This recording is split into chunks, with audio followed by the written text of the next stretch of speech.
Ja està preparada la traductora? Sí? No està preparada la traductora. O no sent.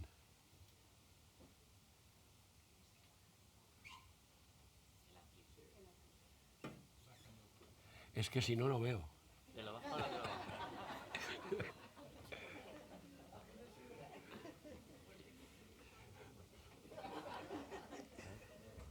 No, espera, espera. Què tal així? No, no me'l posis més lluny. Ahí. Bueno, lo intentarem. Apreta. Marcelo, diu la Laura que ja s'escolta. Sí? Bé, començarem amb la lectura del text que avui he portat perquè meditem tots junts amb ell. I està a Hebreus 4, versets del 12 al 13, per si algú en vol seguir. I diu així: perquè la paraula de Déu és viva i eficaç, més tallant que cap espasa de 2 talls, incendint-se fins a la divisió de l'ànima i de l'esperit, de les juntures i del moll dels ossos. No hi ha cap cosa creada amagada davant d'ell, sinó que tot és nu i descobert als ulls d'aquell qui hem de donar comptes. Preguem. Senyor, tingues misericòrdia de nosaltres i que el teu esperit prengui el control d'aquest culte, d'aquest temps. Que les paraules de la meva boca i la meditació del meu cor siguin agradables davant teu, Senyor, roca meva i redentor meu. T'ho demano en el nom de Crist.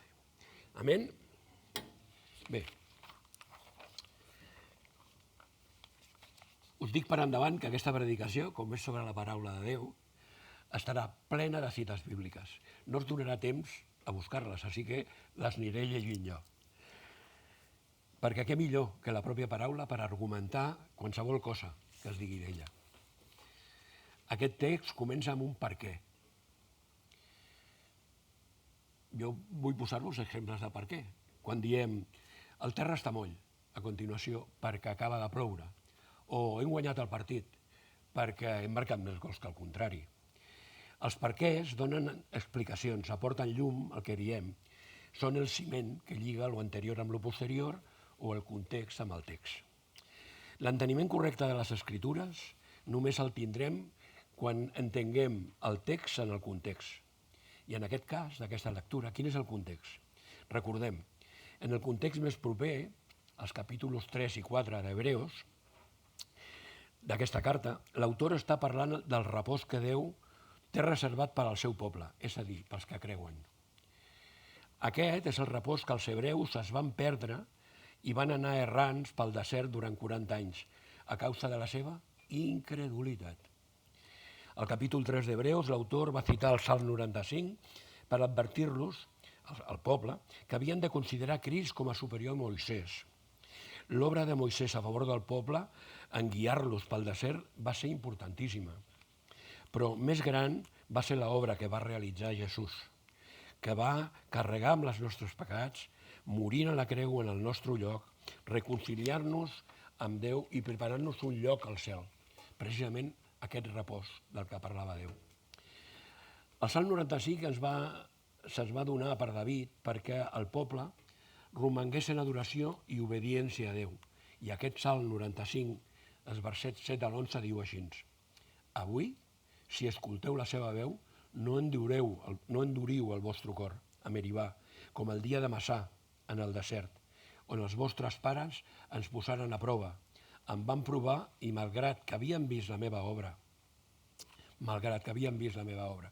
40 anys vaig disgustar-me amb aquella generació. Vas dir, aquests són un poble que es desvien en la ment i ells no coneixen els meus camins, els quals vaig jurar amb la meva ira, no entraran en el meu repòs. El missatge de l'autor, en el context, és aquest, que a vosaltres no us passi com els hi va passar a aquells hebreus.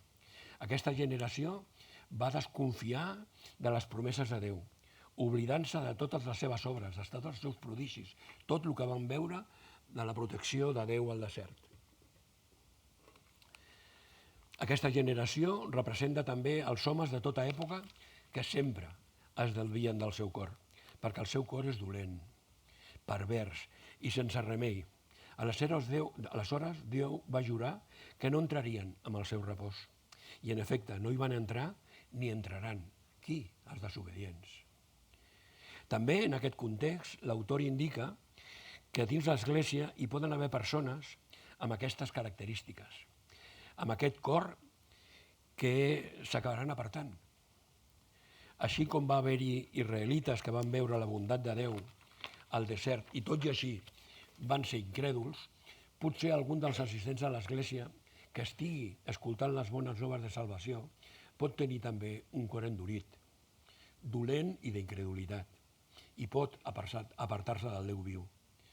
D'aquí l'advertència que l'autor fa al verset 11, el verset just anterior a aquests dos que hem llegit. Parlem d'Hebreus 4, verset 11, quan diu: afanyeu-vos, doncs, a entrar en aquest repòs, que ningú no caigui en el mateix exemple de desobediència. És aquí, després del verset 11, on comença el nostre text, on es parla de la paraula de Déu i del Déu de la paraula. Per què? Perquè l'autor, que estudiant he après que no era Pau, i era un error que tenia comès, pensava que la carta als hebreus, i mireu que tinc ja 69 anys, era de Pau, i no és així. Per això els que estudien parlen de l'autor d'Hebreus i no diuen Pau. Doncs jo no ho sabia fins a fa 4 dies.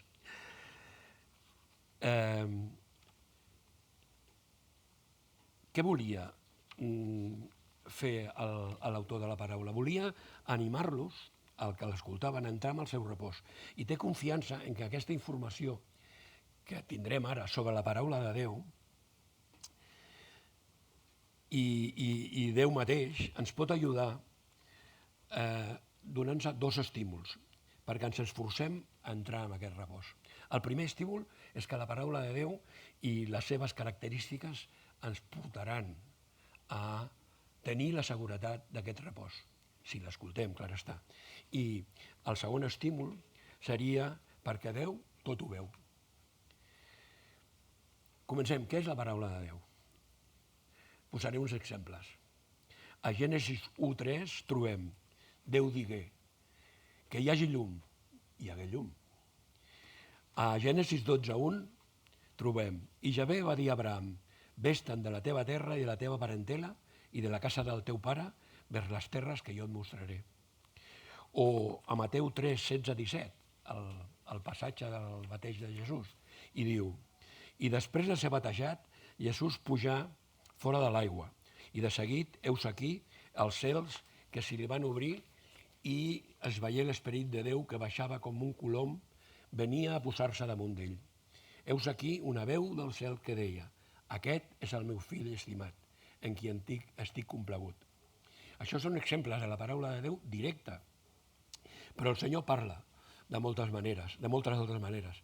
En aquesta mateixa epístola, als Hebreus, al seu inici, al capítol 1, diu això, al capítol 1, versets 1-2. Déu, havent parlat amb els temps antics moltes vegades i de moltes maneres als pares, per mitjà dels profetes, en aquests darrers dies ens ha parlat pel Fill, el qual instituí hereu de totes les coses, pel qual feu també els segles. Podem concloure que la paraula de Déu ens ha estat donada per persones que han rebut instruccions directes, com els profetes. Han estat motivades i inspirades. Han repetit les paraules de Jesús. És a dir, estem davant de la Bíblia, de les Escritures.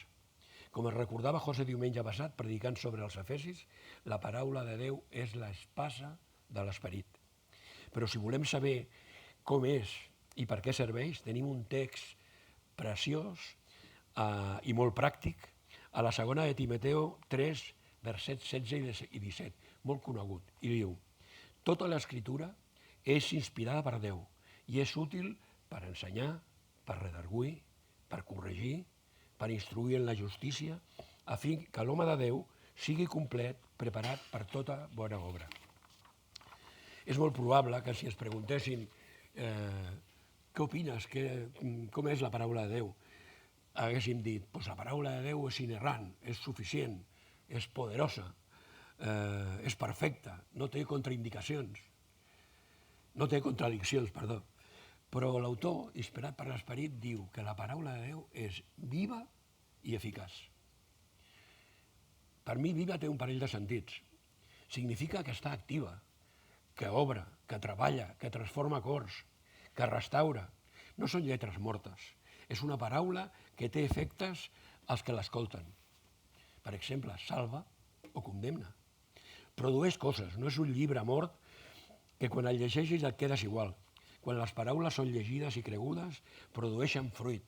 Ara mateix, la paraula està edificant, està construint, està confrontant, està ensenyant el que l'escolta.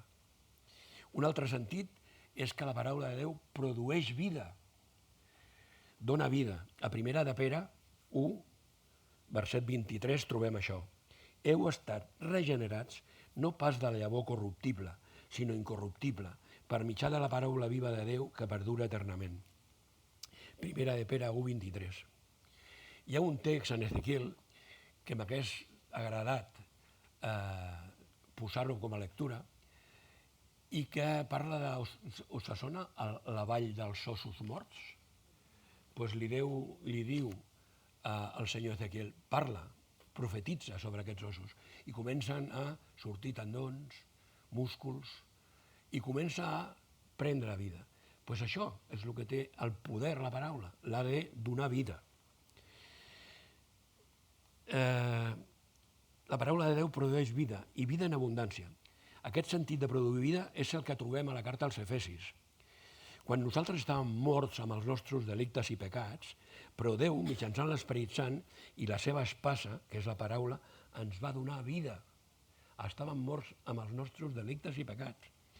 I ens va donar vida justament en Crist, per la seva gràcia, perquè li va plaure. No voldria pecar de soberbi ni d'orgull, però jo sóc un exemple d'aquest poder de la paraula. A mi em va donar vida. Algun de vosaltres ho coneixeu. Quan ens va conèixer amb la Rosana, amb la meva dona, va arribar un Sant Jordi i em va regalar una sèrie de coses, i entre elles hi havia una Bíblia. I jo vaig pensar, m'han fet llegir la Ilíada i l'Odissea i m'han fet llegir a Cervantes i el Quijote, no em podré llegir la Bíblia. I em vaig proposar, amb el meu cor, també estava el Senyor darrere, llegir-la. Vaig començar per Gènesis i us asseguro que abans d'arribar a Apocalipsis jo confessava que Jesús era el Senyor.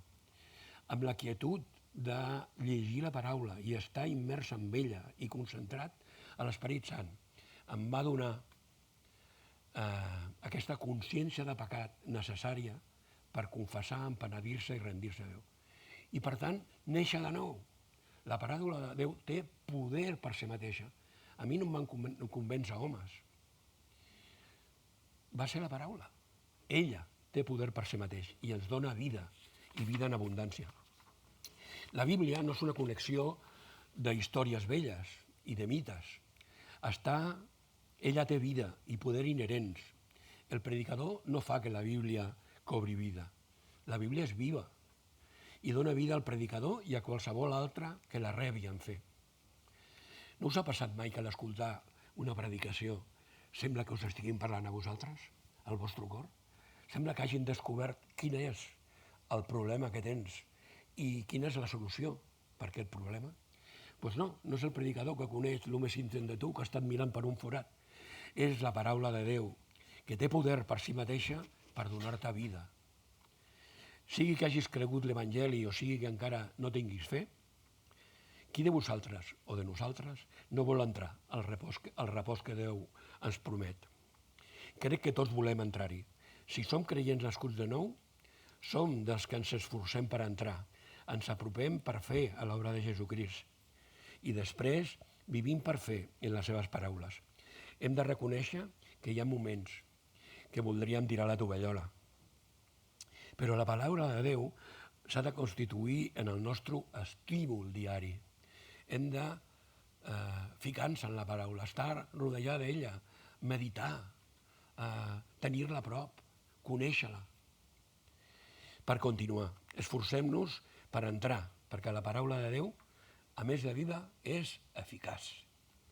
La definició d'eficaç és que produeix l'efecte esperat, és a dir, compleix el seu propòsit. La paraula de Déu es compleix sempre. És veritat, com diu Isaïes al capítol 55, versets 10 i 11, perquè com baixa la pluja i la neu dels cels i no hi torna, sinó que rega la terra i fa produir i fa brotar i dona llavor al sembrador i pa al qui menja, així és la meva paraula que surt de la meva boca.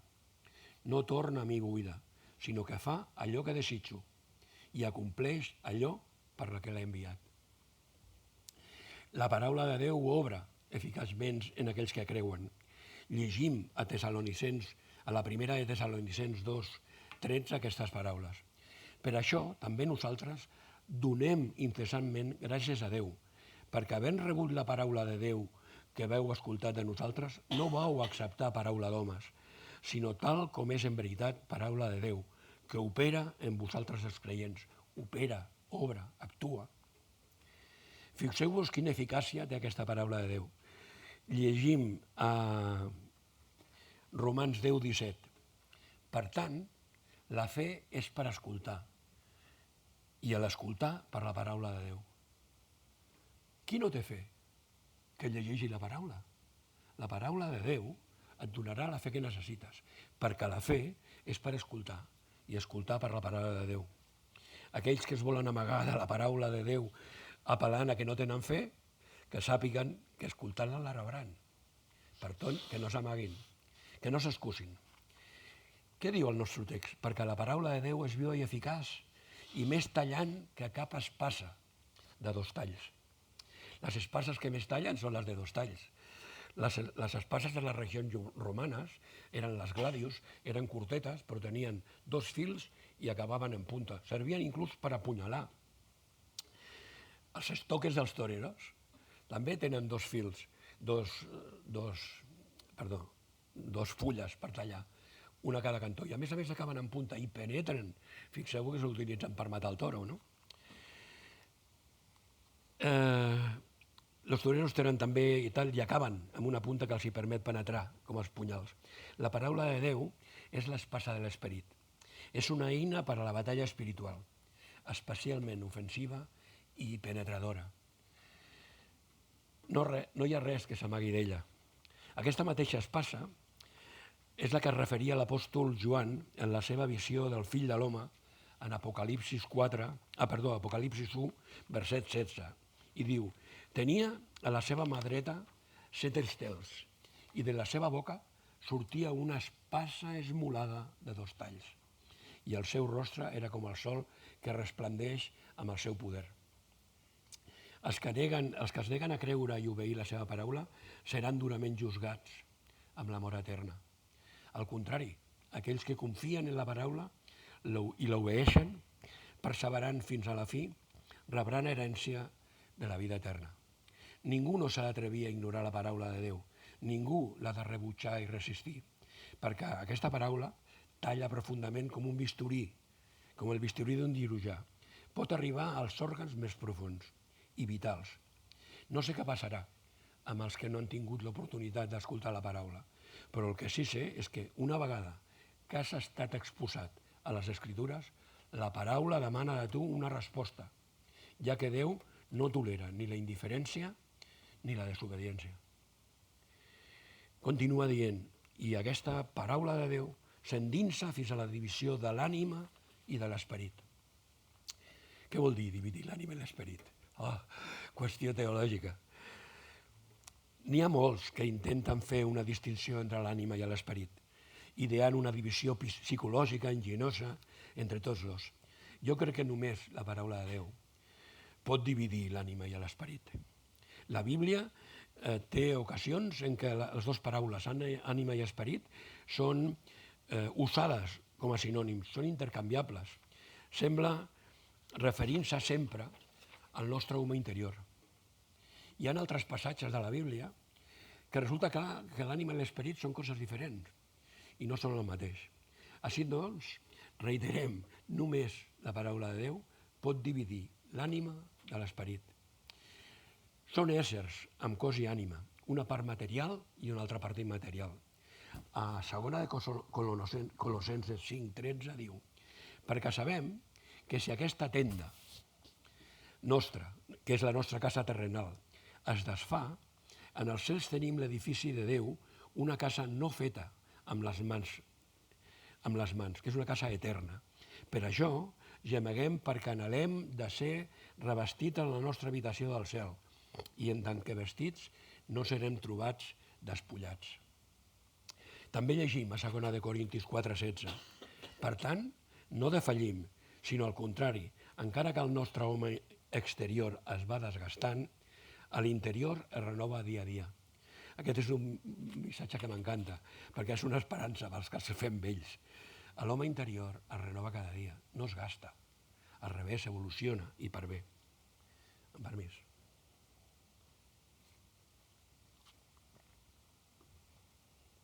Donarem descans a la traductora. Si veieu que em disparo, feu-m'ho així amb la mà, perquè vagi més a poc. L'ésser humà és una cosa molt complexa. Encara que nosaltres no ho podem entendre completament, les escritures són clares i diuen que som una part material i una part immaterial, ànima i cos. Respecte a l'ànima i l'esperit, no crec que el nostre text, l'autor, pretengui fer una diferència entre l'ànima i l'esperit. Penso que ens assenyala realment la profunditat de la paraula, fins a on penetra, que les escritures són capaços d'arribar fins a les profunditats més grans de l'ésser humà, i les úniques que poden dividir a l'ànima de l'esperit. La paraula continua dient: i de les juntures del moll dels ossos. Arriba fins aquí. És una imatge espectacular. Aquest vers representa que la paraula és capaç d'entrar fins a la mèdula. La mèdula espinal és un cordó de teixit nerviós situat a l'interior de la columna vertebral. És un centre important de moviments reflexos i comunica l'encèfal amb els òrgans sensorials, motors. És el sistema nerviós central i està format per l'encèfal i la mèdula espinal, tots dos protegits per l'esquelet ossi. Una lesió a la mèdula espinal pot provocar paràlisis. Doncs la paraula de Déu té la capacitat i el poder, si la deixem, de penetrar en el moll dels ossos i deixar en paràlisis, aquí, el nostre home vell, el viejo hombre, perquè deixi d'actuar a les nostres vides, aquest viejo hombre. Tot aquest poder de deixar-lo paralitzat és perquè el nostre home nou, nuevo hombre, comenci a funcionar, neixi de nou, camini, tingui vida. Malauradament, de vegades ens esforcem per aconseguir una cadira de rodes per aquest home vell i que continuï martiritzant-se i atacant-se. La paraula de Déu continua dient: i discerneix les intencions i els pensaments del cor. Havia passat per alt aquesta part, perquè diu els pensaments del cor. Que el cor té pensaments? El cor és bombeja. No, està referint-se al cor, al centre de l'home, al ser interior. Doncs és capaç de conèixer i entendre aquests pensaments, aquesta cosa tan profunda, tan íntima, tan nostra, tan personal, a la que ningú arriba, ni la nostra dona, ni el nostre germà, no, a lo més profund del nostre ésser. La definició de discernir és distingir o diferenciar per mitjà dels sentits o de la intel·ligència una cosa d'una altra, o d'unes altres, especialment el que és bo del que és dolent. Aquesta paraula discernir, en el grec antic, vol dir crítica. Curiós, no? I criticar és examinar i juzgar les qualitats i els defectes d'alguna cosa. Tanmateix, la paraula de Déu és la que critica. Ella critica a tu i a mi, a qualsevol que s'exposa a ella. Els jueus, a qui l'autor va escriure, alguns eren creients i altres incrèduls, i vivien enmig d'una comunitat cristiana, però s'estaven veient tentats a abandonar el camí de la salvació, per tant de no assolir les promeses de repòs que Déu els va fer. Aleshores, l'autor de la carta, com un bon pastor, com un bon conseller, es demana que s'exposin a les Escritures, que elles les ajudaran a discernir el més profund del seu ésser, quines són les seves intencions, les seves motivacions, veuran el seu pecat i podran confessar-lo i anar en empenediment. Ens cal a tots nosaltres exposar-nos a la paraula de Déu i deixar-nos guiar per ella. La nostra carn, el nostre cor, no són una bona font d'informació. Fins i tot els sentiments poden ser enganyosos. Una frase molt perillosa que trobem en el món és aquesta: deixa't guiar pel teu cor. Error, grave error. Mireu el que diu la paraula a Jeremies 17:9. Enganyós és el cor més que totes les coses i és inguarible. Qui el coneixerà? I també, en contraposició al cor, i aquest verset, trobem el Salm 119, verset 105. La teva paraula és la llàntia per als meus peus, és la llum pel meu camí. No us deixeu enganyar pel cor. Jesús digué a Mateu 15, 19, 20, perquè del cor provenen els pensaments dolents, els homicidis, els adulteris, les fornicacions, els robatoris, els falsos testimonis, les blasfèmies. Aquestes són les coses que contaminen l'home. La paraula talla i penetra fins al fons, fins al més profund de l'home. Coneix el que ningú no sap, fins als secrets més ben guardats, fins als pensaments més amagats del nostre cor. Per això la paraula diu a Proverbis 4:23. Per damunt de tot allò que es guarda, vigila el teu cor, guarda el teu cor, perquè d'ell brollen les fonts de la vida. El segon estímul que pretenia aquest escritor de donar per avisar que no se'n vagin al repòs és un estímul important i és que ens ha de motivar. El Senyor ho veu tot. Si algú pogués obrir els nostres pensaments de la setmana passada o què pensem els uns dels altres, no ens donaria vergonya? Doncs resulta que el Senyor ho veu tot, ho sap tot. Inclús el més profund, el que hi ha dintre del nostre cor. El verset 13 del text d'avui diu: no hi ha cap cosa creada amagada davant d'ell, sinó que tot és nu i descobert als ulls d'aquell qui hem de donar compte. Ara l'èmfasi passa de la paraula de Déu al Déu de la paraula, específicament amb la seva omnisciència. La paraula de Déu ho escodrinya tot. Déu ho sap tot. Cap cosa creada, inclosos nosaltres i els nostres cors, no està ocult del coneixement de Déu. El text ens diu que no hi ha res amagat als ulls de Déu. Ell coneix, el context fa referència a les nostres intencions del cor, a la nostra fe. Només Déu coneix quins som veritables creients dintre de la comunitat. Podem agradar als homes i desagradar a Déu. Al final el resultat serà catastròfic, perquè Déu, no als homes, és el que hem de donar comptes. Aquest verset, el 13, és la raó pel qual molts no van aprovar de reconèixer Déu, veient la creació i veient tot el fet. I és que no els hi convé perquè acceptar Déu, perquè si poden acceptar la veritat de la seva omnisciència, també tindran que acceptar que hi haurà un judici. I això no ho volen. El rei David, conscient d'aquesta veritat, de que Déu ho veia tot, ens diu amb el Salm 139, versets de l'1 al 7. Javé, tu m'examines i em coneixes. Tu coneixes quan m'assec i quan m'aixeco. Tu entens el meu pensament des de lluny. Tu escrutes el meu caminar i el meu reposar i coneixes íntimament tots els meus senders. Perquè abans que hi hagi la paraula en la meva llengua, heus aquí, Javé, tu la coneixes tota. Darrere i davant m'has encerclat i has posat la teva mà sobre mi. Aquest coneixement és massa meravellós per mi, és massa elevat, no el puc abastar.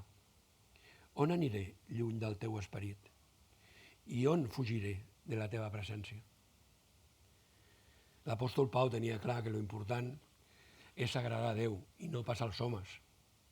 Com diu a Gàlates 1:10, vull guanyar-me ara el favor dels homes o el de Déu? Cerco agradar als homes? Perquè si encara agradés als homes, no seria servent de Crist. Anem en compte. Així com es diu que l'arrel de tot el pecat va ser l'orgull, la reacció pecaminosa universal és amagar-se de Déu. L'incrèdul ingenuament pensa que es pot amagar de Déu. Això va ser el que va fer Adam. Llegim a Gènesis 3, 8, 9. I escoltaren la veu de Javé Déu que caminava pel jardí a la fresca del dia, i l'home i la seva dona s'amagaren de la presència de Javé Déu entre els arbres del jardí. I Javé Déu cridà a l'home i li digué, on ets? Quanta naixesa, pensar que podrien amagar-se de Déu. Però és el que fem. Encara, com a creients, potser no desertem de l'Església, però desertem de gaudir la comunió amb Déu. Per què? Perquè pequem. Aquest és l'objectiu de Satanàs, no només el pecat, sinó les conseqüències subseqüents. Les conseqüències subseqüents d'aquest fet.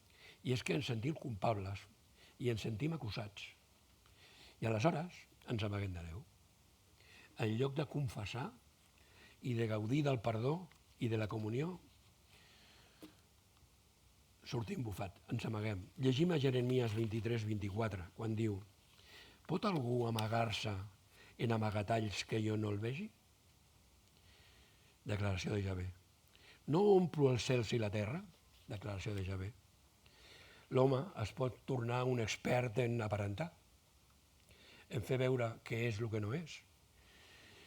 Fer el necessari perquè ningú s'adoni del seu pecat, però Déu ho sap. Coneix encara els pecats que no s'arriben a materialitzar, però que són capaços de pensar al nostre ment.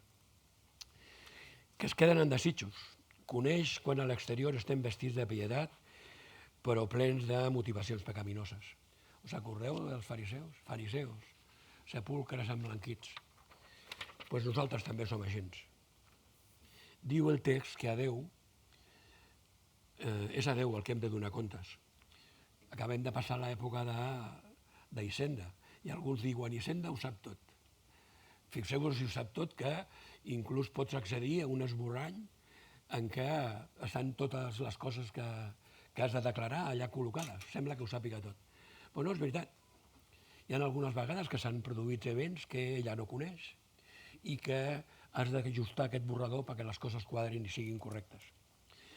Però un dia Déu no és com Hisenda, traurà absolutament tot a judici. Cada criatura haurà de rendir comptes. No hi ha manera d'ocultar informació. No hi ha excusa vàlida. Ell coneix els fets, els pecats i les seves motivacions. Els llibres són perfectes, estan completament actualitzats. El balanç es manté al dia i el saldo contra l'home augmenta cada dia. Només aquells que han posat la seva fe en Jesucrist seran absolts de manera justa. Què millor colofó per aquestes paraules que aquest estímul d'afanyar-nos a no perdre'ns el repòs de Déu. Què millor que aixoplugar-nos en la seva gràcia, com llegim a Romans 3, 24-26. Essent justificats gratuïtament per la gràcia, per mitjà de la redenció que és en Crist Jesús, a qui Déu va presentar com a propiciació per la fe en la seva sang, per a la demostració de la seva justícia, havent passat per alt els pecats passats, amb la paciència de Déu, per a la manifestació de la seva justícia en el temps present, a fin que ell sigui just i justificador de qui té la fe en Jesús. I ja per concloure, no hi ha raó perquè desmaiem amb el nostre peregrinatge cap al repòs que Déu ha preparat per als creients, perquè la paraula de Déu ens dona vida, dona energia, talla, penetra i discerneix les profunditats del cor i ens recorda que el poder de Déu es perfecciona en la nostra debilitat. Però si algú defuig escoltar la veu de Déu, ara, haurà d'escoltar-la el dia del judici, quan tot serà exhibit, exposat i nu en la seva presència, perquè està establert per l'home que mori una sola vegada i després el judici. Recordem que la paraula de Déu és segura, tant en les promeses com en les advertències i amenaces. Llegim a Mateu 24:35. El cel i la terra passaran, però les meves paraules no passaran. Aquest text ens interpel·la a no rendir-nos en el nostre caminar amb Jesús. Ningú pot renunciar a Crist i pretendre que Déu no s'assabenti de que hem renunciat. La paraula de Déu exposa i descobreix la nostra condició. Jesús digué a Joan 12, 47-48, per acabar: i si algú escolta les meves paraules i no creu, jo no el judico, perquè no he vingut a judicar el món, sinó per salvar el món. El qui em rebutja i no rep les meves paraules, té qui el judica. La paraula que he parlat, aquesta el judicarà el darrer dia. Amén? Que Déu us beneixi i us guardi.